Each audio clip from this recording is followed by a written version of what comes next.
दोस्तों यति investment academy में आपका बहुत बहुत स्वागत है। आशा करती हूँ ये वीक आपके लिए बहुत अच्छा रहा होगा। इस वीक में जो भी स्टॉक स्पेसिफिक वर्ल्ड इकोनॉमी और इंडियन इकोनॉमी में जो भी मेजर न्यूज़ रही है उसको इस वीकली रैपअप में आपके लिए लेकर आ रही हैं। तो यदि इस वीक में आपने डेली स्टॉक मार्केट न्यूज़ को अगर फॉलो नहीं किया है या आप एक क्विक रिकैप चाहते हैं तो ये वीडियो आपके लिए है। वीडियो की शुरुआत करने से पहले एक अनाउंसमेंट है कि दिल्ली में हम 25 मार्च को हमारा इन्वेस्टमेंट मास्टर क्लास लेकर आ रहे हैं। तो यदि आप इंटरेस्टेड हैं तो इस सेशन की जो रजिस्ट्रेशन लिंक है वो इस वीडियो के डिस्क्रिप्शन में दी हुई है। यदि आपको लगता है कि हम अच्छा काम कर रहे हैं तो हमारे वेबसाइट को भी ज़रूर विजिट कीजिए और लेटेस्ट डिस्काउंट्स जो हमारे मॉडल पोर्टफोलियोज और अदर फाइनेंशियल प्रोडक्ट्स पर है उनको ज़रूर अवेल कीजिए। तो आइए वीडियो की शुरुआत करते हैं। जैसे कि आप जानते हैं हम डेली स्टॉक मार्केट न्यूज़ को 3 सेक्शंस में डिवाइड करते हैं, वर्ल्ड इकोनॉमी, इंडियन इकोनॉमी और स्टॉक स्पेसिफिक न्यूज़। उसी तरीके से इस वीडियो को भी करेंगे। तो पहली न्यूज़ जो वर्ल्ड इकोनॉमी में है वो है यूएस को लेकर। तो वहाँ पर जो जॉब डेटा है वो अभी भी काफ़ी अच्छा है। जॉबलेसनेस 3 कंसेक्यूटिव वीक्स के लिए कंटिन्यूसली गिर रहा है। इकोनॉमिक एक्टिविटी बॉयंट है और इसी के चलते जो रेट हाइक्स हैं अब वो अनअवॉइडेबल है। अगली 2 से 3 रेट हाइक्स यहाँ से आगे देखी जा सकती हैं। उसी के चलते जो 10 ईयर जीसेक है वो इस वीक में 4% से भी ऊपर चला गया था, मगर फ्राइडे को ये 3.99 पर आकर क्लोज हुआ है। अगली न्यूज़ है यूरोप को लेकर। तो यूरोप की जो सबसे बड़ी इकोनॉमी है जर्मन इकोनॉमी वो 0.4% से कॉन्ट्रैक्ट हुई है। पहले ऐसा लग रहा था कि जो कैलेंडर ईयर का 4th क्वार्टर है यहाँ पर ये फ्लैट रहेगी। उसके बाद जो ये एस्टिमेट से ये 0.2 से रिवाइज किए गए और अब ये कहा जा रहा है कि 0.4% से इकोनॉमी कॉन्ट्रैक्ट यहाँ पर हुई है। पहले ऐसा लग रहा था कि शायद ये एनर्जी क्राइसिस से बाहर निकलकर ये जो रिसेशन है अवॉइड कर पाएगी, मगर अब फिर से ये चिंता का विषय है ऐसा नजर आ रहा है। अगली न्यूज़ है चाइना को लेकर। तो चाइना का जो बर्थ रेट है वो यहाँ पर कंटिन्यूसली गिर रहा है। 2016 में इन्होंने 2 चाइल्ड पॉलिसी को इंट्रोड्यूस किया। उसके पहले तक सिर्फ 1 चाइल्ड पॉलिसी पे चाइना चल रहा था। 2021 में स्विफ्टली इन्होंने 3 चाइल्ड पॉलिसी इंट्रोड्यूस की है। तो गवर्नमेंट्स का काम सिर्फ ये नहीं होता है कि करंट इकोनॉमिक क्राइसिस और करंट प्रॉब्लम से डील करें, मगर फ्यूचर की तरफ भी उनका उतना ही उत्तरदायित्व होता है।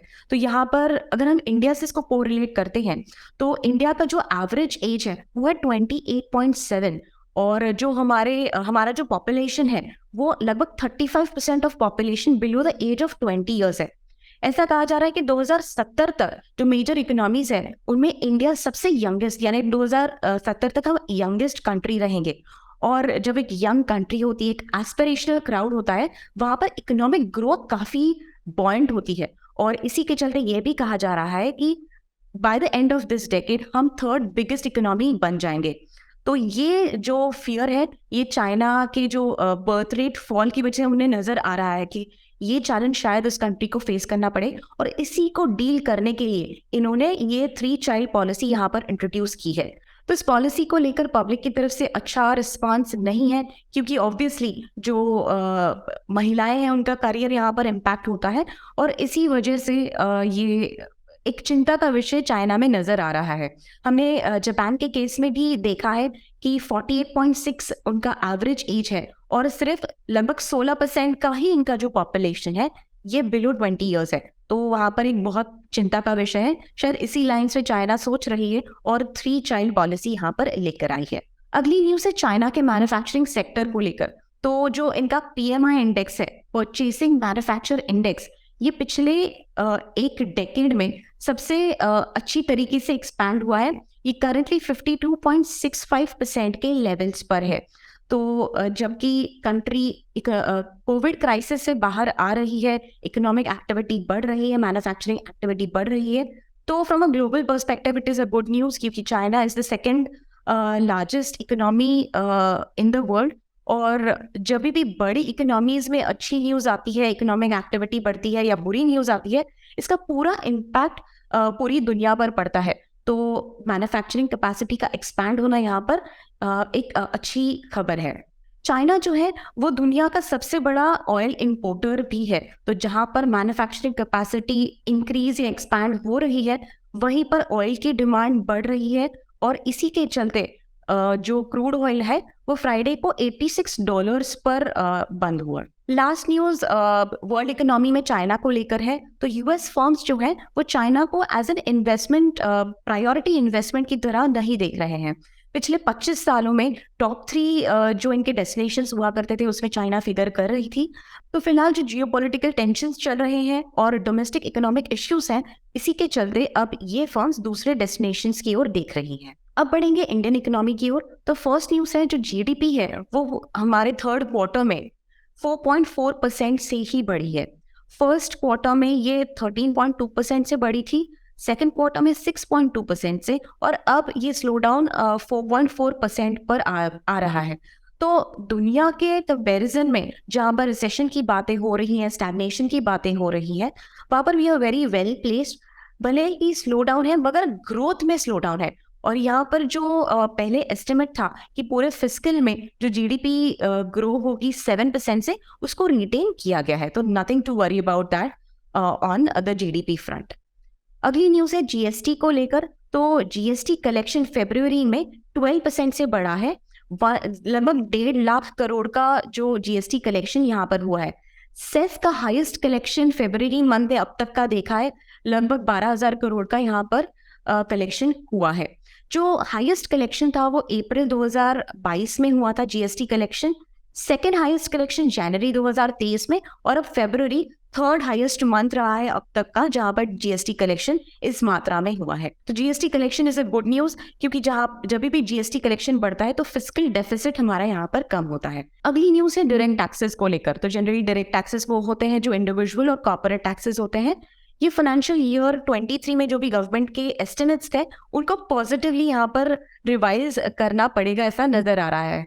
80% ऑफ कलेक्शंस फरवरी तक हो जाते हैं, तो ऑलरेडी ये 13 ट्रिलियन पर पहुंच चुके हैं। और जो कॉर्पोरेट्स है, कंपनीज, काफ़ी सारी कंपनीज फोर्थ क्वार्टर में एक सिंगल ट्रांच में अपने ड्यूज को पे करते हैं। तो यहाँ पर इस वजह से प्लस जो स्ट्रॉन्ग कॉर्पोरेट टैक्सेशन में इम्प्रूवमेंट आया है और जो पेंडिंग टैक्सेस की रिकवरी है, इसको देखते हुए इन एस्टिमेट्स को यहाँ पर रिवाइज करना पड़ रहा है। अब चलेंगे स्टॉक स्पेसिफिक न्यूज की तरफ। तो टीसीएस और बीएसएनएल को लेकर पहली न्यूज है। टीसीएस और बीएसएनएल की जो डील है लगभग 27,000 करोड़ की, वो फर्स्ट हाफ ऑफ मार्च पे क्लोज हो सकती है। तो यहाँ पर एक ग्रुप ऑफ कंपनीज है, तेजस नेटवर्क्स, टीसीएस और centre for development of telematics जो गवर्नमेंट एंटिटी है, ये मिलकर 1 लाख टावर्स को कंस्ट्रक्ट करेंगे, जिसके द्वारा बीएसएनएल जो है लगभग 24,500 ऐसे विलेजेस जहां पर 4G नेटवर्क नहीं है उन तक ये नेटवर्क लेकर जाएंगे। बीएसएनएल का टोटल सब्सक्राइबर बेस 11.1 करोड़ है। और ये जो पूरा डील है, इसके द्वारा जो कोर इक्विपमेंट्स है वो ये जो ग्रुप है वो 12 महीनों में कोर इक्विपमेंट्स प्रोवाइड करेगी और अगले 2 सालों में रेडियो रिलेटेड इक्विपमेंट्स जो है इनको प्रोवाइड करेगी। तो इस डील के द्वारा बहुत अच्छी रेवेन्यू विजिबिलिटी है तेजस नेटवर्क्स और टीसीएस के लिए। अगली न्यूज़ है भारती एयरटेल को लेकर। तो भारती एयरटेल के जो चेयरमैन है मिस्टर सुनील मित्तल, उनका कहना है कि जो काफ़ी सारा हमने कैपिटल इन्फ्यूज़ किया है एयरटेल में, मगर जो रिटर्न ऑन कैपिटल है वो काफ़ी कम है और इसी के चलते रेट हाइक्स इस मिड ईयर में आप देख सकते हैं।